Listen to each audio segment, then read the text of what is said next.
Hey slurs, it's your fave British bundle of cigarettes here, and another episode of AFR, of Slur Reacts. Today we're watching Noah's Shark, which audience reviews are describing as 1 out of 10.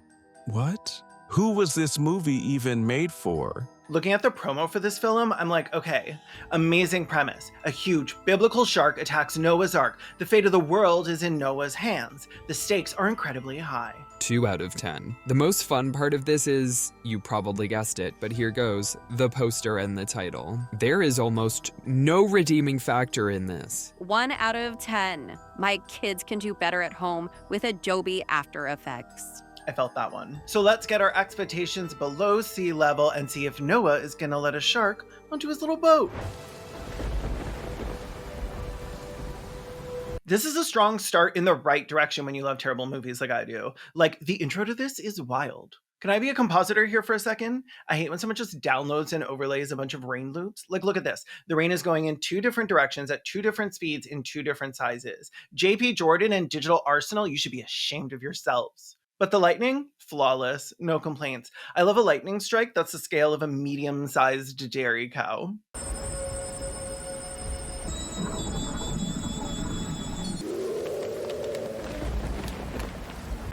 They didn't even try and track it onto the paper. I love this. I put more effort into a 3-second clip than, you know what? Here, this is my gift to you. You can use this for the 20th anniversary re-release. JP Morgan, you bitch.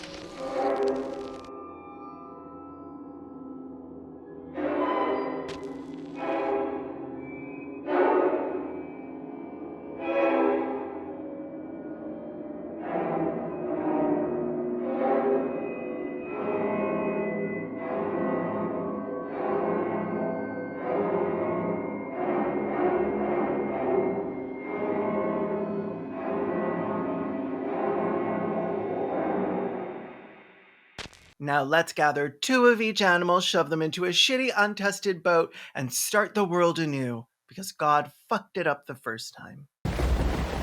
Father, are you ever afraid? I've done too many exorcisms over the years to be truly afraid anymore. Okay, but we actually need to talk about this. Why is his collar so wide? It's like all the way around his neck. Have the Polonia brothers never seen an adult human priest before? So I have an issue already. We're not on Noah's Ark, which is incredibly disappointing. I wanted CGI animals and a man with a beard, but instead we get this. This priest is making a little show about exorcism, and he refers to God as he or she, because he's not like other priests. Father Benna, is God enough? He or she has to be. He said, "It's a woman's world." Please come in. And this latest exorcism is for some girl that's been up to some real evil shit, talking back to her mama, leaving the toilet seat up, and wearing her hair so that it covers one eye. Oh, it's my Amazon. Hold on. I had to order something for the video. Amazing. And here's their mama. Mama, we want mother's milk.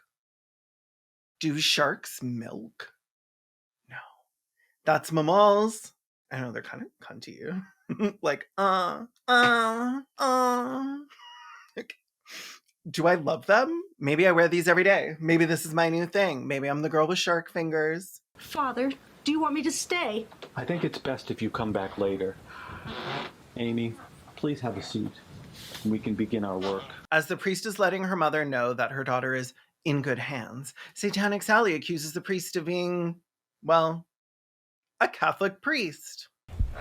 She's in good hands. The hands are the easy part. It's when he makes me touch the other things. Let me just say, her mom is gagged. She's like, a priest doing those things? Well, I never. He very unconvincingly blames this on the devil speaking, and our little Illuminati exclaims, Spank the devil out of me! which is something my neighbors frequently hear me screaming out on a Sunday night. Also Tuesdays. The mother grabs her demon and storms out screaming, We're leaving, and you're not even on basic cable. Yanked his little wig off. Got him. I think your show just got canceled. Better luck next time, priest. Did you get that? Get what? If these actors are in a union, they shouldn't be. They do not deserve protection under the law. They deserve prosecution through it. Distraught at the thought of being canceled, both his show and himself, Father Dearest goes out to sulk in the rain, and he's giving hopelessly devoted. I'm finished.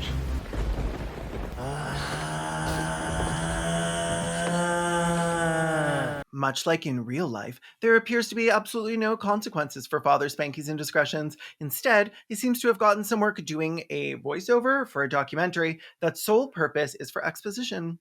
It has been written that Noah, son of Lamech, was the 10th patriarch, and at the age of 500 years fathered Shem, Japheth, and Ham. We learn that Noah of Ark apparently had children at the age of 500. Seems like he should have gone through the change by then, but here we are. The other curse of Noah landed upon his son Zadkiel, and thus is his name lost today. Zadkiel is his biggest shame because he looks like he drives around town with a Confederate flag flying from the back of his pickup truck, and as such, his name has been lost to history, except for in the Book of the Witch of Endor, who is literally stock footage. I found it. I own you now, Witch of Endor.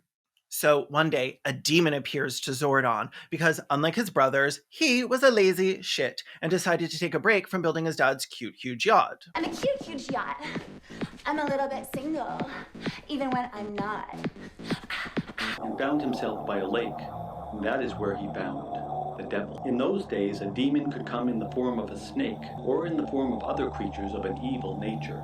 Because demons back in the day could take the form of any evil creature, the demon took the most logical form for a lake. If I was going to appear to someone in olden biblical times, I'd definitely pick a modern evil creature, like maybe a cybercar or like Caitlyn Jenner. The shark convinces Noah's son to sneak him onto the ark, and it doesn't even occur to him to ask, why would a shark need to be on the boat?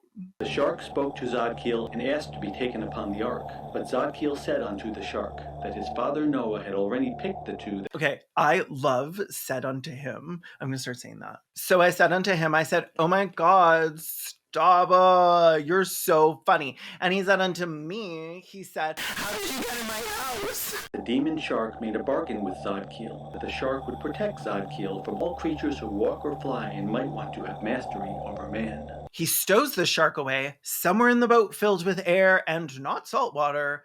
But then, when Noah found out what Zadkiel had done, I have spent more on one order from Sephora than these boys spent on this entire movie. I am upset. What's that on your face, Queen? Is that a mop? You a mop sucker? You a mop cuck? You a mop licking little wizard? Dumbledore found out about the shark and was like, Dumbledore, don't you dare. I'm Gandalf the Grey and you shall not pass. Which is what the people in my comments say to me all the time because they think I'm a trans woman. Is it the name? Is it the makeup? Is it the lashes? Is it the hair? Is it my face? Is it my voice? Did I already say voice? Anyway, Noah knocks out Gadzooks, his own child, with his staff, and the shark gobbles him right up. He struck his son in his drunkenness. Zadkiel came too close to the shark, and the demon betrayed him as all that was pleasing. It's giving, no. Oh. My neighbor's listening to this right now. Sorry, Queen. I hate you too. the flood lasted for 40 days instead of 4. Can't believe I'm reading this. I can't believe you're wearing that hat. What exactly is this? It's a documentary I'm working on. I'm going to use it to raise money to go look for the Ark. Who's going to watch this? Yeah. Who is going to watch this? Who's going to watch this?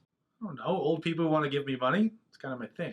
Ew, why is old people giving you money your thing? Get a better kink. So I guess the priest is doing a voiceover for a documentary that this sleazeball is making to raise money to fund a search for Noah's Ark. Because he's pragmatic, he swears this whole documentary is totes legit. It's legit, Ben. I know this Witch of Endor thing sounds like some sort of Star Wars thing. And the priest is like, yeah, of course I know the Witch of Endor is real, duh. Apparently, Sleaze McGee got the book of the Witch of Endor from some old lady. I don't know what old lady. He doesn't seem to know what old lady. Probably the one from the Titanic or something. Okay, so this old lady, she had a She had a grandpa or something. He went searching for it, found this ancient tome, contained all the writings, the prophecies of this witch. The book is full of writings that are not featured in the Bible, but the father says something that really reminds me of a certain t-shirtisserie owner. I've never heard of this. I've never heard of that before. So this book, the one written by a real-life witch, has the exact coordinates of Noah's Ark, which surely would be all one piece and the wood perfectly preserved. Well, another dude, an explorer guy, back in the day, he read the Book of the Witch too, followed all the clues, and brought back a piece of wood. What?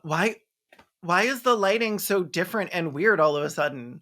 Why is he so pale now? I like how he's obviously not looking at the priest at all. His lines are 100% in 100-point font on a monitor across the room. I can't stop every time something like this happens because this is the whole movie. He explains that some explorer, years ago, found the Ark and brought back a piece of wood that this perv conveniently has out back.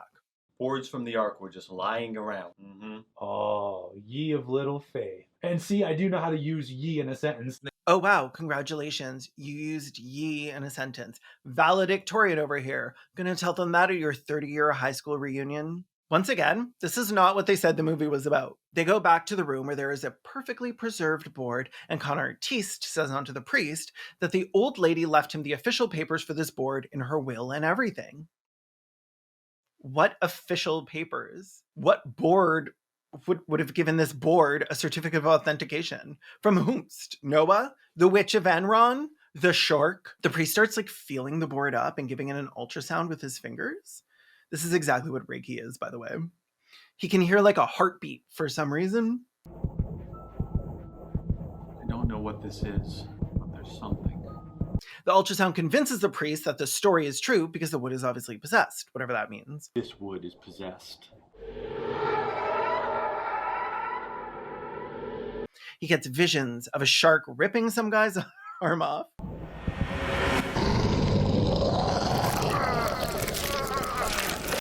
And a bunch of hands. As it did in the days of Saul. And a weird eye with lightning in it.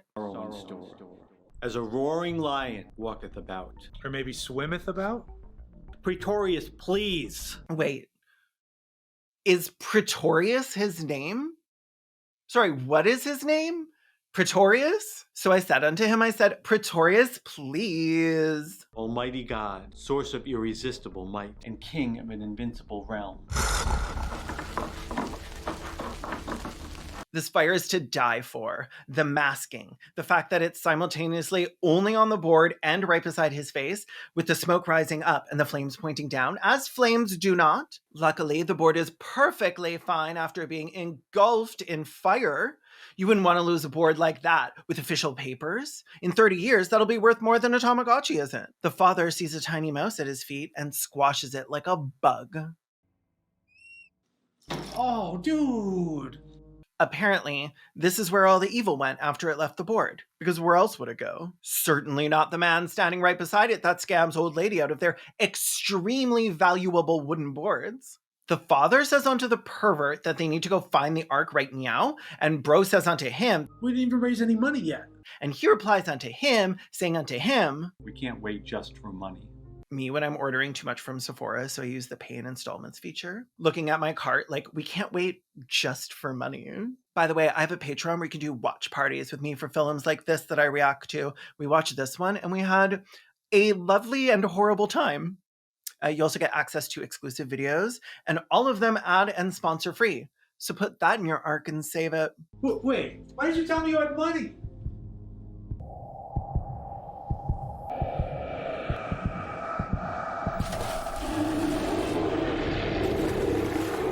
I cannot stop the video every single time the shark appears and looks like shit, but just believe me that it happens a lot.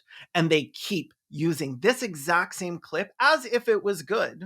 We're introduced to a new character. I'm guessing the explorer based on the way he's writing away in his little diary like Harriet the Spy. But this man doesn't look like he's been out on a mission to find Noah's Ark. He looks like he's been out on a walk in the woods to film a TikTok about how much he loves to just live in the moment, disconnect from technology, and enjoy nature on camera while getting railed by two men. And guess what? I support him because I'm what? Barely even homophobic. And now it is that I feel I know the Witch of Endor.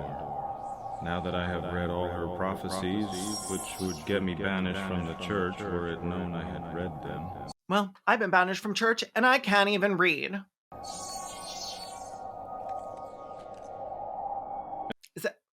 Is that the witch? Had to throw a robe on her because then we know the other witch was stock footage? The most sacred of sacred.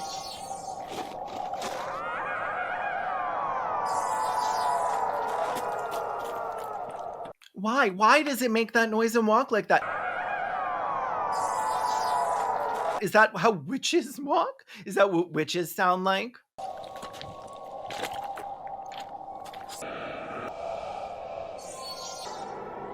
This is me when I oversmoked and I'm walking to the store for Diet Pepsi and chips.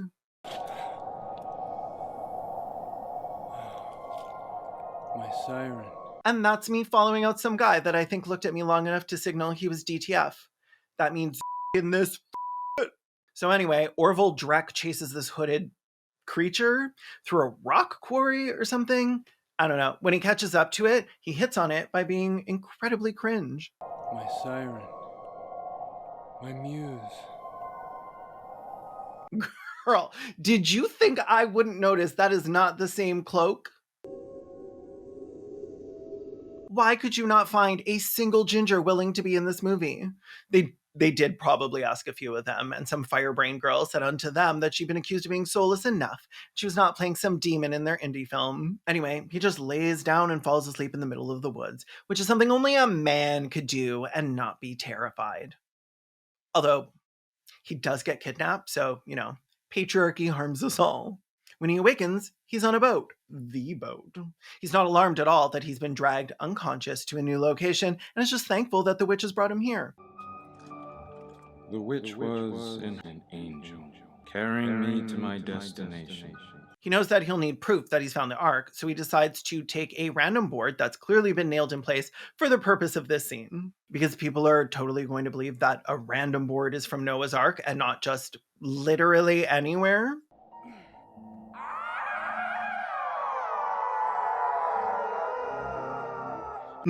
I'm sorry, this witch is hilarious, just running around the boat like... He leaves the Ark with his bulletproof evidence and mutters to himself about the dangers on the road ahead when he sees a swamp and thinks, I could really whet my whistle right about now. And that's when the shark approaches.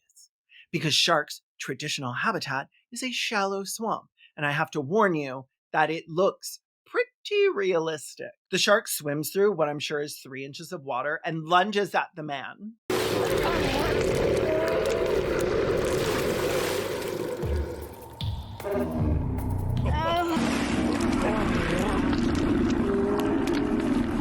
He honestly seems super fine after this attack and just has a gash on his arm. Like, he could clean it up and bandage it, but instead he opts to amputate, which seems like such a smart idea without having a hospital close by.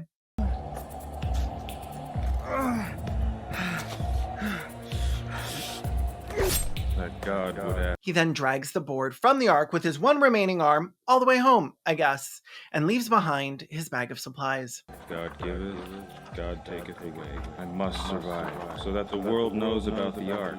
But I am in a weakened state from which I may never recover. He really said unto us, I am in a weakened state from which I may never recover. Yeah, Boobaloo, that arm's not growing back. The prevert comes back and is like, I got a new 3-episode reality show deal, which is the most believable part of this movie after the priest being accused of but he's still working on the show's name. Now you have a show? Oh, it's more like a 3-episode arc on this whole reality show thing. It's called Road to Redemption. No. Good, but let's keep thinking. River of Redemption. Closer, but not quite there. Rocket to Redemption. Yes, Rocket to Redemption. That's it. That's the one. That sounds like a movie about finding Noah's Ark.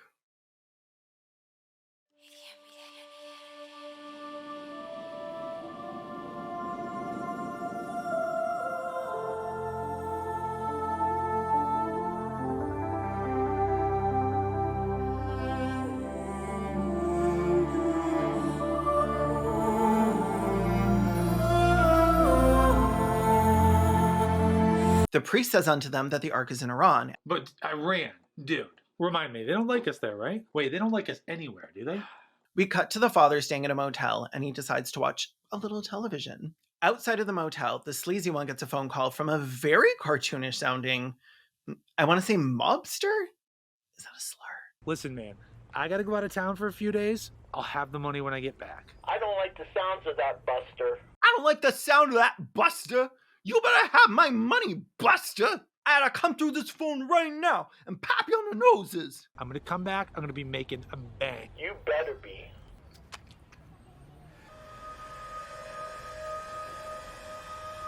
Me in the alley behind my local Scientology org, waiting for my grinder hookup with a gasoline canister of silicone lube. The masked arsonist starts throwing gasoline onto the front door of this building, and all of a sudden, I'm actually not so sure this is a motel anymore. I have 2 questions for you, Polonia brothers. Where the fuck is the shark? And secondedly, where the fuck is the ark? This movie should have been called Priest Accusations. When I saw your name on the dating app, I thought it sounded familiar. Yeah, I was in the entertainment industry. Right now I'm a producer. Wow. Ugh, this guy's the worst. That's crazy, because I'm an actress. I know, I saw it on your profile. How would you like to play Noah's wife? He had like 100 wives or whatever, but after the first few, you know he's only picking hotties. Yeah, that would sell the role for me. Yeah. So, hold on, sounds like a bunch of fire trucks are going by or something. It's probably the bunch of fire trucks that are going by. Never mind. How would you like to do a cold reading in my studio? A what? Buster, are you there? Wait. Is his name actually Buster? Buster Pretorius? We're back at the motel, and the priest is pretending to be me 3 seconds after opening any book that doesn't have gay vampires in it. It's a rather pointless scene in a rather pointless movie where the priest is reading the journal before bed while a demon voice annoyingly repeats, For we must know light from darkness. He says little prayers and gets himself into bed with all the lights on because he's scared of the dark. I get scared at night too sometimes, so I sleep in my couch. Not like on the couch. In it. It's actually really cozy in here. So he has a dream about the stock footage from his visions earlier and wakes up to the masked arsonist standing at the foot of his bed.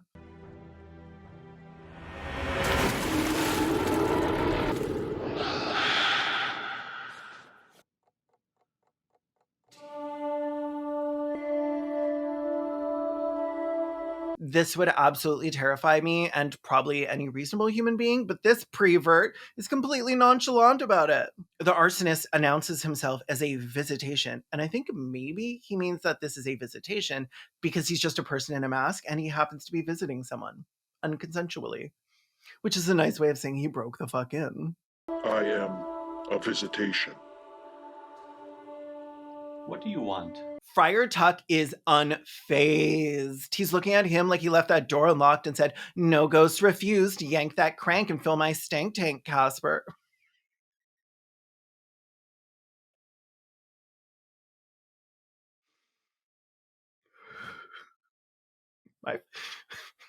My father watches these.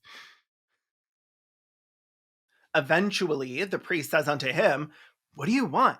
An American Horror Story over here says unto him, Stay away from Buster Pretorius. We know of him and his foolish quest. Okay, I was half joking earlier. His name cannot be Buster Pretorius. They cannot possibly have named him that. That's unhinged. His parents hated him from the goddamn moment they met him, which I guess probably happens to him a lot. The arsonist or visitation or whatever tells the father that he can call them collective, not singular, Z. You may call us Z. Like a Z/them vibe. And that they protect Noah's cursed ark from ever being found. Very noble. Sar brave. The priest, unto Z/them, is like, I don't know if I'd say the ark is cursed. And Z's like, well, you don't know anything about the ark. And tells them that Noah had a son that only they know about, named Zodkiel.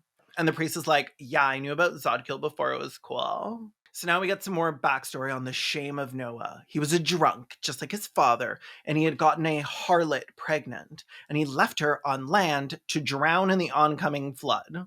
But don't worry, Our heroine was saved by a black-winged angel who brought her to the top of a mountain to give birth. And I guess all of the members of Z are the descendants of this child. I feel like this is getting a little bit convoluted for a film that has a 70-minute runtime. Buster Pretorius shows up to save the day. And so I cannot accept that interpretation. Then you will die. Apparently, he saw Z setting the studio on fire and then followed him as he snuck away to the father's house. Buster really wants to cut to the heart of the matter. What's going on? Why is there a man in here? And starts asking the important questions to get to the bottom of this. Like, did you cook bacon in this frying pan? What are you doing here? The dude torched the studio. I saw him sneaking away, followed him here. Dude, did you cook bacon in this? Oh, I could smash some bacon right now. And I could smash you with hammers. So Buster tries to unmask the intruder, but it won't come off and just makes disgusting pasta stomping noises. Let's see who this guy is. Oh, that's not good. Dude, is this his face? Ew, is this his face? Iconic, using that. Ew, is that his face? Ew, is this his face? Oh, is this his face? Yes, Buster P. It's clearly his face, and that's why it has a little white elastic band tied around the back of his head. They haul the body of Z out to the pus green Pretario, presumably to dispose of it.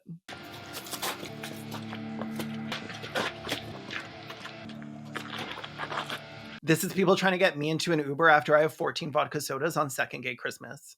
New Year's Eve. First gay Christmas is Halloween, obviously. They travel to a sunny savannah in the snowy mountains. And if Caelan knew that they showed these rims in this film, they would have sued the perv right off of these freaks. Still don't know what you're doing. Neither do I. I don't know what I'm doing watching this. That guy burned down my studio and tried to kill you. You don't know that. This fell out of his robe. That doesn't look good. They go to open the trunk and Z jumps out and runs away screeching like me when I see a spider.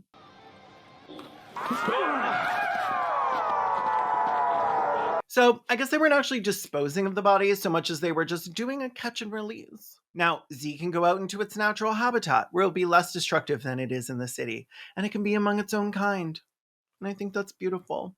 Buster, however, doesn't seem too thrilled that they didn't euthanize Z. Look out! Z cuts open his own arm for the drama of it all, even though Buster had taken his knife away from him. We warned you about the cursed place. Oh, I just had this car detailed. And now you are cursed. So Buster does the only reasonable thing to do. He Caitlyn Jenner Z down with the Kia. No, screw this. But, dun dun dun, Z is unharmed and stands frozen, staring off at the car, and we fade to black. He said he was part of the lost tribe of Zodkiel. And everybody stop for a second because is his collar getting bigger? Noah's son who died after bringing the third shark on the ark. I love how they keep mentioning the third shark on the ark, as if it makes any sense to bring any sharks onto the ark. I just don't think you needed to take aquatic animals out of the water to save them from the water. I wonder why there's so many lost books of the Bible. Imagine if those were lost Harry Potter books. People would be freaking out. Please, we do not need any lost Harry Potter books. Lose the ones that exist already.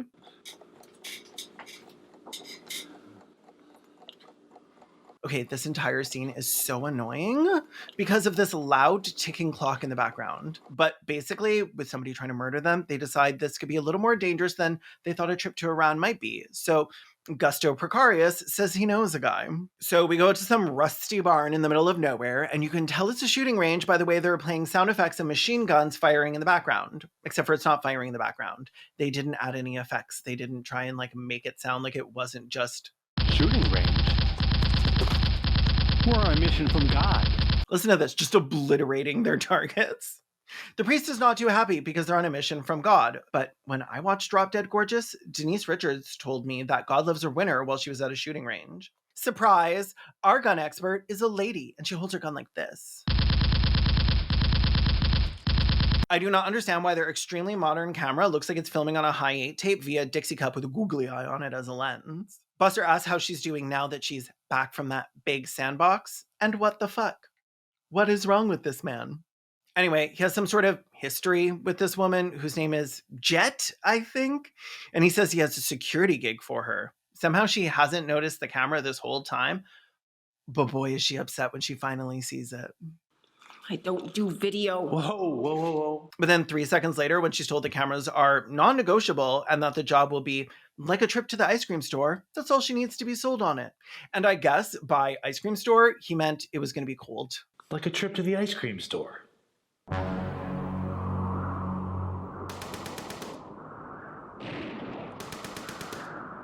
Now they're running away from someone shooting at them for some reason. I'm honestly not sure what's going on at this point. Go, go, go! Don't stop running! I think these are soldiers in Iran trying to stop them from getting in. Jed, we don't need to be killing any soldiers. But it's okay. She was just shooting at a snow snake that's out in the snow because snow snakes love to be cold in the snow. Buster is pretty scared at the idea of snakes. Snakes? But Jet seems like weirdly into it. Snakes. Apparently she's so excited because she plans on eating it and is like, what did you think we were going to eat out here? And they were like, food. But I guess it doesn't make any sense to bring more provisions than some beef jerky when you're going out on an expedition. So Machine Gun Kelly cooks up the snake, which suspiciously looks like a chicken nugget, and happily gorges herself while everyone else starves, which I think is fair. I love the vibrant green American backyard grass under that beautiful mountain snow in Iran. Confusingly, Jet sees something not moving among the trees and decides it's worth checking out. You see something moving? No. Buster makes a bunch of excuses about why he can't go and exchanges shrugs and little pouty faces with the camera guy. Thought I saw it gleaming. I guess it was a skull that she saw not moving, which tracks because skulls are not generally, known to move independently. I've seen plenty of them, so I know what they look like. I'm not like other girls. I know what a human skull looks like. I saw myself dying in plenty of hellholes over the last years. I never saw myself dying in service of God. Then don't. Okay, I love that she's like, I never saw myself dying for God. That's just not my vibe. And the priest just says unto her, then don't. As if she isn't on top of a mountain in the Middle East being chased by a ghost. She says unto him that she wishes she saw the world the way he does, and this causes him to have one of his That's So Raven visions of the shark. Wish I saw things the way you do.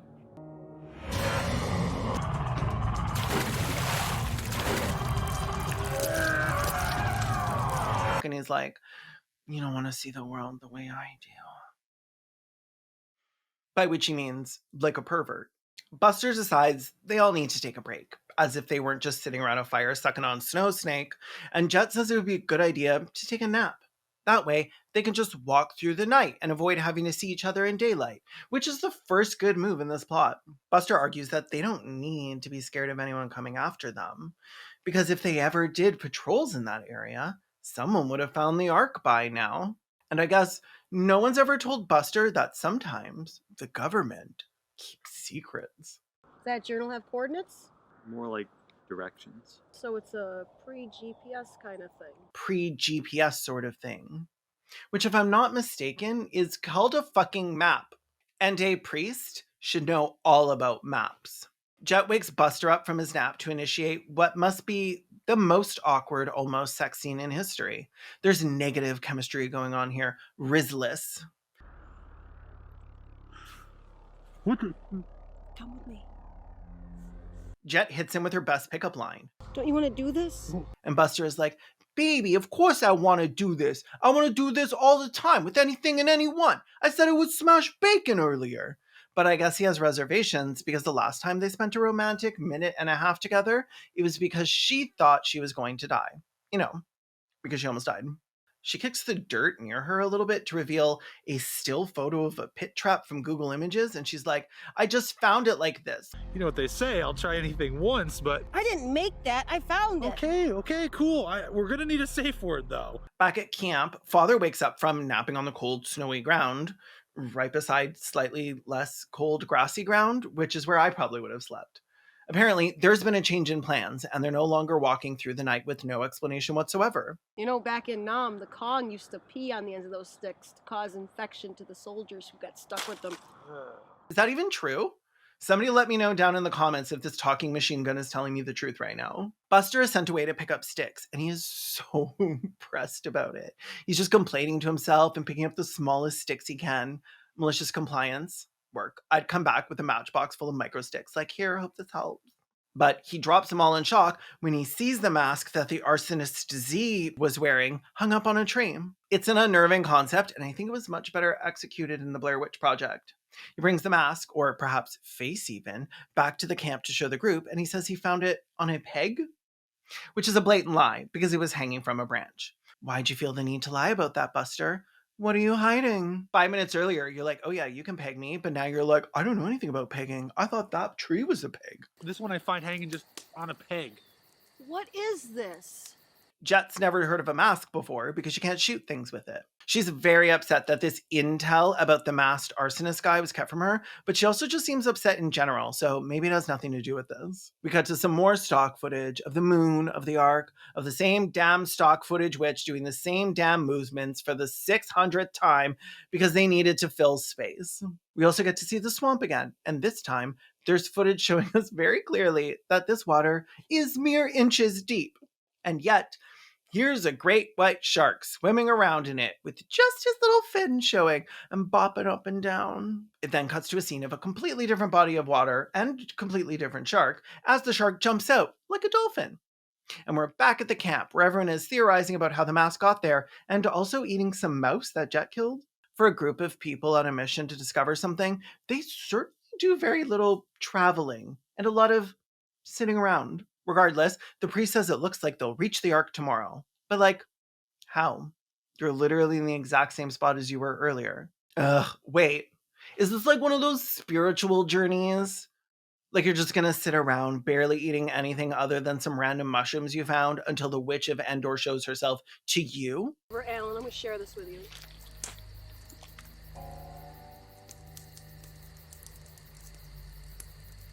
Back at the camp, presumably after their nap, the camera guy says he's going to get some B-roll footage. I'm going to go get some B-roll footage. As if this entire movie up until this point hasn't been B-roll footage. How about some A-roll? Nobody acknowledges him because they're contractually obligated to pretend he doesn't exist, as he's not actually part of the documentary. So he wanders off into the woods to get footage and eventually comes up to Buster peeing on a tree. Dude, really? Aw, man, you're wasting all of it, Buster. I haven't had anything to drink in minutes. The cameraman is like, now that I have you in a vulnerable position and on film, tell me if we're actually going to find the ark today, because so far this whole documentary has been shit. And he's not wrong. We then cut to yet some more stock footage and replayed clips. The witch, you've seen her. You've seen her do these same movements throughout the entire movie.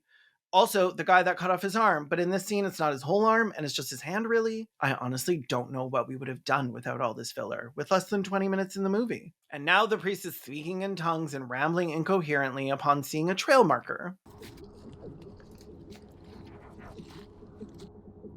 So they come across this random 2x4 sitting in a tree, and the priest is like, it's another possessed board. I can tell with my ultrasound hands. Also, trees don't grow boards all sanded like this. They don't fall off the tree planed. At this point, he's really starting to act like a little freak.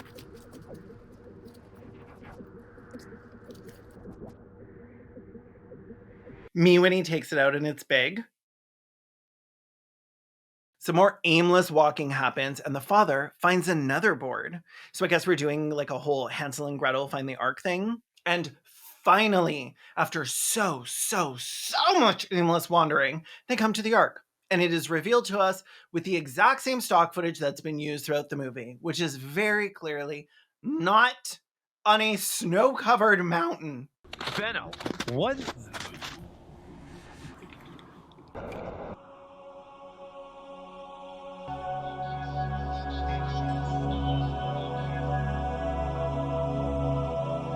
Sir, please step away from the boat. Get your hands off of her and step back. Leave Boatney alone. Hello, old girl. Goodbye, old prevert.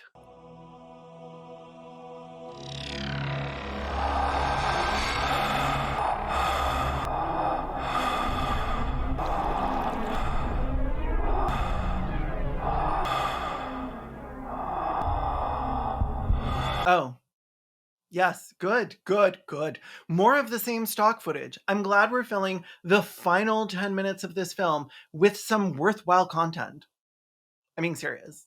The stock clips are the only well-produced footage in this entire film. Holy shit, his collar is in its final form now, like some kind of thrusy halo. I guess these visions that the priest had when he felt the ass of the ark up made him pass out, and he wakes up inside of the ark. It seems like he could have just gone in at this point, and seems like that's exactly what he was going to do, but sure. She just loves kidnapping men, and I think that's progress. Just then, he's startled by the sounds of a man finishing, and then is drenched in what he hopes is water?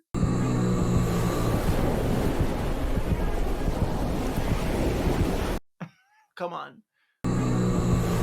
Come on. The water?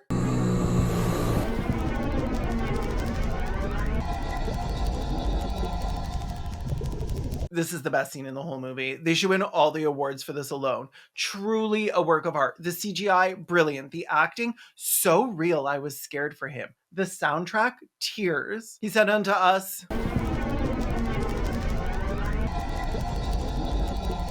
he's about to be eaten by the shark, and then it's sort of implied that he is, but he isn't. And he spit right out of the water again. And then it's time for the final boss battle. He is trapped here. Now your soul is trapped here too. Listen, I ain't gonna stroke your forehead, but I am here for you. Oh, what? A guy can't stroke another guy's forehead or whatever without it being gay anymore? Trigger happy Tina goes off to fetch some water for the priest, and she sees the swamp where the shark lives and is like, perfect! Why does everyone see this stagnant water and think it's suitable to drink straight from the bog? Buster comes up behind her, which is framed as an actual jump scare. Hey, it's me. And they exchange some of the best dialogue in all of cinematic history. I didn't know it was you. If I had, I would have shot. This little pond. Looks like it could only hold Noah's pontoon. Normally I'd find blasphemy extremely hot, but Whomst among us hasn't found blasphemy hot? I want you to know,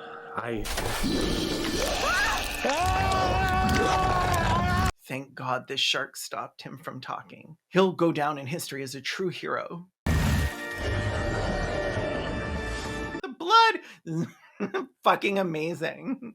Me gushing blood on my way home from Steamworks, just like...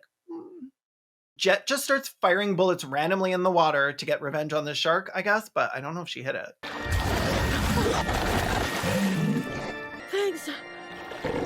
What is she saying thanks for? He literally did nothing. It's the first time I can say a priest saved me. But he literally didn't even save you. He just touched you without consent. That's what we're here for. So then the shark jumps up again and gets Jet to show her that, no, a priest didn't save you at all. You still got eaten up. That's what we're here for. The camera guy rushes over to the father, and the father is crying about how everyone is dead. His next big suggestion is that they take some wood from the ark to show people and prove that they found it. Yeah, because that hasn't been done before. Like they don't already have a board from this exact ark back at home with official papers and everything? So the father tells him to take the footage and find the highway and turn himself over to the military. The camera guy swears he'll never leave the father behind, but then does.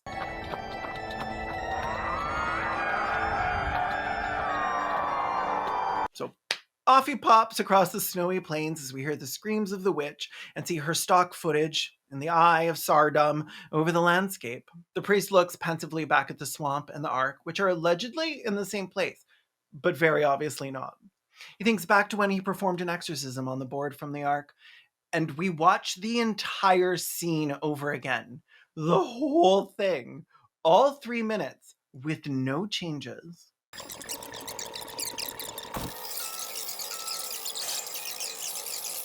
The witch appears to the father in the form of the exact same stock footage that we've seen a million times before, and he calls her out for not actually being a real witch. Turns out the witch and the arsonist and the lumberjack are all some non-binary demon named Legion who uses we, us pronouns. We are Legion. I am Legion. We are Legion. And the priest is like, yeah, I already knew that. The witch or Legion or whatever rambles a bunch of nonsense and decides that the priest must live for some extremely unclear and unstated reason. The mirror is cracked. There are many facets. Without a sun, there could be no shadow.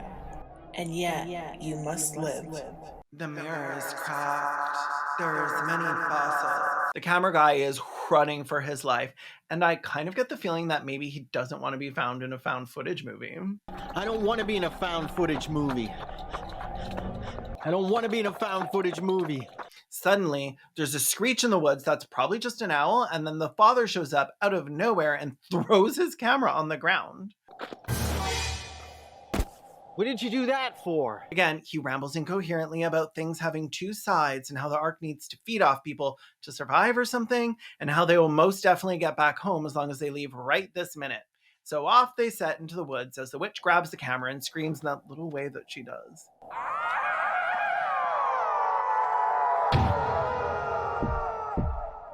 And that's literally it. That's how it ends. So yeah, that was certainly something. And it was certainly recorded on film, maybe. There were some words and there were some people, and they were trying some of their gosh darn best to recite some of them from memory. All around, I think we can agree that an attempt to make an attempt was made here. An attempt to do what? Nobody will ever know. Please give this video a like and comment and share after you subscribe. Join my Patreon for these videos ad and sponsor free, extra videos, early access, bennies like watch parties. I'd love it if you join my Patreon. I'd love it so much. And you'd get to be in much better credit sequences than in this. I also have a second channel, Respect the Dead. It's a video podcast where you pick a person from history, talk shit about them in a way that will make you realize that bullying is fine if you're only bullying dust.